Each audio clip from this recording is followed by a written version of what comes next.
Article 19A में भारत के लोगों को अभिव्यक्ति की स्वतंत्रता का अधिकार मिला हुआ है। बोलने की आज़ादी है, जो सही लगता है उस पर राय देने का अधिकार है।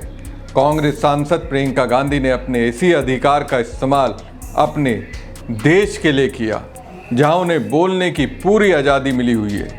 अब देखिए पीएम मोदी की ओर से डोनाल्ड ट्रंप के मैटर पर चुप्पी साधने का नतीजा। इसका क्या असर हुआ? जो विदेशी भारत की ज़मीन पर रह रहा है वो एक भारतीय नागरिक को ही आग दिखा रहा है। प्रियंका गांधी भारतीय ही तो है। उन्हें भारत में रहकर ये कहा जा रहा है कि उन्हें क्या बोलना चाहिए और क्या नहीं बोलना चाहिए। अब विदेशी साहब ने मोदी की चुप्पी से मोटिवेट होकर बोल तो दिया। सोचा मोदी जी की तरह राहुल गांधी और भारत के लोग खामोश रहेंगे, लेकिन ऐसा हुआ नहीं। कांग्रेस ने उन्हें पूरी तरह से रगड़ दिया। नमस्कार दोस्तों, मैं हूं परवीन सानी। खामोश नहीं रहना चाहिए, देश के अगवा को तो बिल्कुल ही नहीं रहना चाहिए। अब रहेंगे, इसका खामियाजा देश के लोगों को भुगतना पड़ता है। दोस्तों, राहुल गांधी, सोनिया गांधी, प्रियंका गांधी समेत कांग्रेस का गाजा को लेकर क्लियर कट स्टैंड है। गाजा में जो हो रहा है वो इंसानियत के साथ अत्याचार है। प्रियंका गांधी ने गाजा को लेकर एक्स पर पोस्ट किया। इजरायली राज्य नरसंहार कर रहा है। उसने 60,000 से ज़्यादा लोगों की हत्या की है, जिसमें 18,430 बच्चे थे। उसने सैकड़ों लोगों को भूख से मार डाला है, जिसमें कई बच्चे भी शामिल हैं, और लाखों लोगों के भूख से मरने का खतरा है। चुप्पी साधकर और निष्क्रियता से इन अपराधों को बढ़ावा देना अपने आप में एक अपराध है। ये शर्मनाक है कि भारत सरकार चुप बैठी है, जबकि इजराइल फिलिस्तीन के लोगों पर यह तबाही मचा रहा है। इससे पहले प्रियंका गांधी ने एक और पोस्ट किया। अल जजीरा के 5 पत्रकारों की निर्मम हत्या फिलिस्तीन की धरती पर की गई एक और जघन्य अपराध है। सत्य के लिए खड़े होने का साहस रखने वालों का असीम साहस इजरायली राज्य की हिंसा और घृणा से कभी नहीं टूटेगा। ऐसी दुनिया में जहां अधिकांश मीडिया सत्ता और व्यापार का गुलाम है, इन बहादुर आत्माओं ने हमें याद दिलाया कि सच्ची पत्रकारिता क्या होती है। ईश्वर उनकी आत्मा को शांति दे। अब दोस्तों, जैसे ही प्रियंका गांधी ने गाजा को लेकर इजराइल को तेवर दिखाए, इस पर इजरायली राजदूत रूवेन अजार ने एक्स पर सीधे प्रियंका गांधी को संबोधित करते हुए लिखा था, शर्मनाक बात तो आपकी हिपोक्रेसी है। इजराइल ने 25,000 हमास आतंकियों को मार गिराया। मानव जीवन की भयानक कीमत हमास की नागरिकों के पीछे छिपने की घिनौनी चालों, पलायन करने या सहायता प्राप्त करने की कोशिश कर रहे लोगों पर गोलीबारी और रॉकेट हमलों के कारण हुई है। इजराइल ने गाजा में 20 लाख टन भोजन पहुंचाया, जबकि हमास उसे जब्त करने की कोशिश कर रहा है, जिससे भूखमरी पैदा हो रही है। पिछले 50 साल में गाजा की आबादी 450% बढ़ी है। वहां कोई नरसंहार नहीं हुआ। हमास के आंकड़ों पर यकीन मत कीजिए। हालांकि ये सरकार को देखना चाहिए था, पीएम मोदी को देखना चाहिए था, कहना चाहिए था प्रियंका को भारत की नागरिक है, उन्हें बोलने का पूरा अधिकार है। उन्हें अच्छे से मालूम है सही और गलत में फ़र्क करना, लेकिन सरकार ने चुप्पी साध ली। अब इजरायली राजदूत पर कांग्रेस और उसके नेता गुस्से से लाल हैं।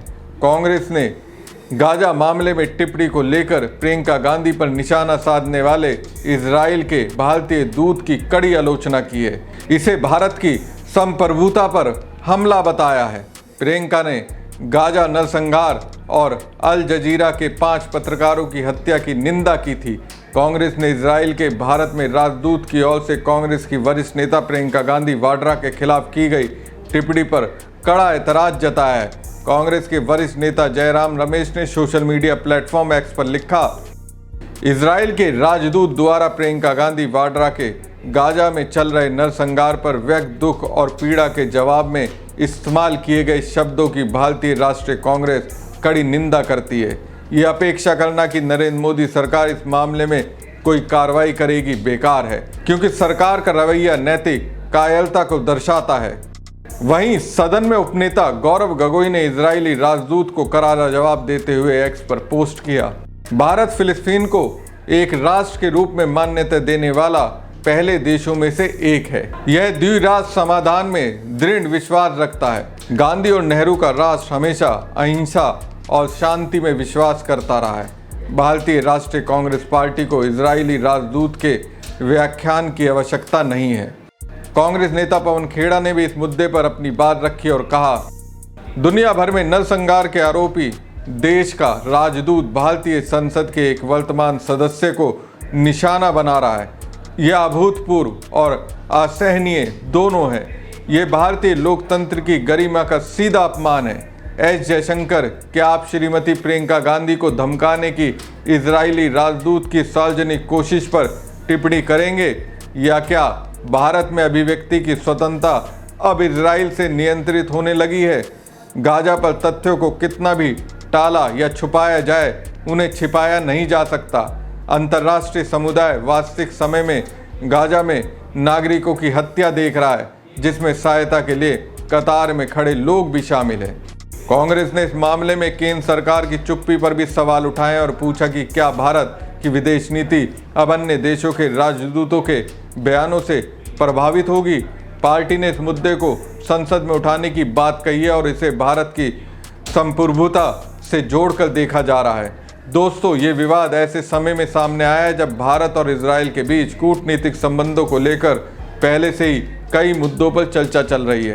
कांग्रेस ने इस मामले में सरकार से तुरंत कार्रवाई की मांग की है और इसे देश की गरिमा से जोड़ा है। हमारी खबर आपको कैसी लगी कमेंट बॉक्स में कमेंट करके जरूर बताएं। साथ ही पेज को ज़्यादा से ज़्यादा लाइक और शेयर कीजिएगा। धन्यवाद।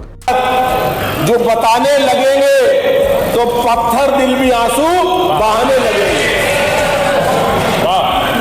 मान्यवर, पेश किया गया है विजन 2047। जिसने विजन पेश किया है उसको ये बात मालूम नहीं है कि इस देश में लोकतंत्र है और हर लोकतंत्र में हर 5 साल बाद चुनाव होता है। जनता वोट देती है 5 साल के लिए काम करने के लिए और विजन 5 साल का होता है। घोषणा पत्र चुनाव से पहले जारी होता है कि हम 5 साल में ये काम करेंगे। अब 8 साल बीत गए हैं और 2022 के 3 साल बीत गए हैं, तो अपनी जो असफलताएं उनको छिपाने के लिए, जनता को गुमराह करने के लिए, धोखा देने के लिए ये फरेब का डॉक्यूमेंट पेश किया गया है। मान्यवर, 2014 की बात अभी कर रहे थे। उस समय जब भाजपा की सरकार बन रही थी तो जनता से ये वादा किया गया घोषणा पत्र में कि हर साल 2 करोड़ लोगों को नौकरी देंगे। अगर नौकरी दी होती तो 22 करोड़ लोगों को नौकरी मिल गई होती।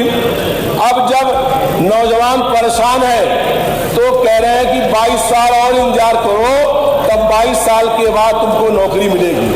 ये इनका विजन है। पहले कहते थे कि अच्छे दिन आएंगे, अब अच्छे दिन के बारे में आए कि नहीं आए और कब आएंगे, अब ये बात नहीं हो रही है। बात हो रही है कि 2040 में हम 22 साल बाद ये काम पूरा करने का काम करेंगे। ऐसा सपना दिखाया जा रहा है कि लग रहा है कि 47 में उत्तर प्रदेश स्वर्ग बन जाएगा और हम सब बन जाएंगे स्वर्गवासी। इनका मतलब है कि जो सपना दिखा रहे हैं उस सपने में उत्तर प्रदेश स्वर्ग बन जाएगा।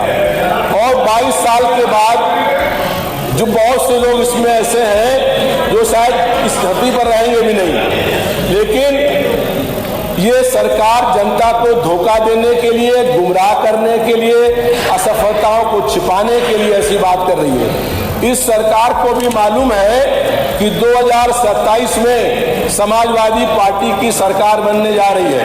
बहुत प्रचंड बहुमत के साथ पूरे प्रदेश में हवा चल रही है। समाजवादी पार्टी की सरकार बनेगी और अखिलेश यादव जी प्रदेश के मुख्यमंत्री बनेंगे। और जब वो मुख्यमंत्री बनेंगे तो हम जो घोषणा पत्र में वादा करेंगे वो 5 साल में पूरा करने का काम करेंगे और जनता के सारे सपनों को हम लोग 5 साल में पूरा करने का काम करेंगे। अब ये सरकार जो है स्कूलों को बंद करने का काम कर रही है। प्राइमरी स्कूल जो है बंद हो जाएंगे। जब प्राइमरी स्कूल में बच्चे पढ़ेंगे नहीं, 10 लाख बच्चे ऐसे होंगे जो पढ़ नहीं पाएंगे। 27,000 प्रधानाचार्य बेरोजगार हो जाएंगे। 1,27,000 शिक्षक बेरोजगार हो जाएंगे। जब बच्चा 5वां नहीं पढ़ पाएगा तो 6वां, 7वां, 8वां जूनियर हाई स्कूल और इंटर पास नहीं कर पाएगा, तब कोई नौकरी मांगने वाला होगा ही नहीं। जब न मेडिकल कॉलेज खोलने की कोई बात करेगा, जब बच्चा पढ़ ही नहीं पाएगा। और मानवर ये कहते हैं कि बेटी पढ़े और बेटी बढ़े।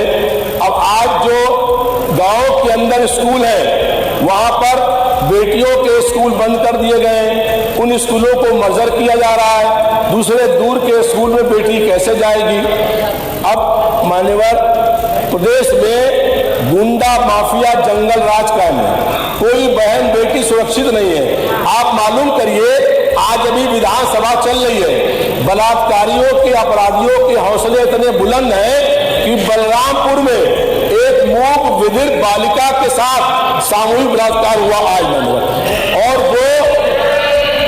वो लड़की जो मूक विधिर थी सड़क पर दौड़ रही थी और उसके पीछे गुंडे मोटरसाइकिल लेकर के उसको दौड़ा रहे थे और पकड़ करके उसका अपहरण और बलात्कार हुआ। अपराधियों के हौसले इतने बुलंद हैं कि उनको सरकार का कोई खौफ नहीं है। विधानसभा चलते दौरान एक मूक विधिर बालिका से इस तरह से बलात्कार करने का काम हो रहा है। मान्यवर लगातार अभी डिप्टी सीएम साहब बात कर रहे थे।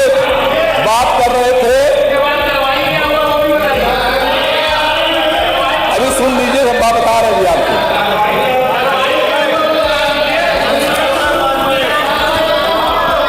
प्रदेश में अब स्वास्थ्य सेवाएं ध्वस्त हो गई है। ना दवा मिल रही है, ना इलाज हो रहा है, ना जांच हो रहा है। आप मालूम करिए, पूरे प्रदेश में दवाओं की खरीद फरोख्त कौन कर रहा है?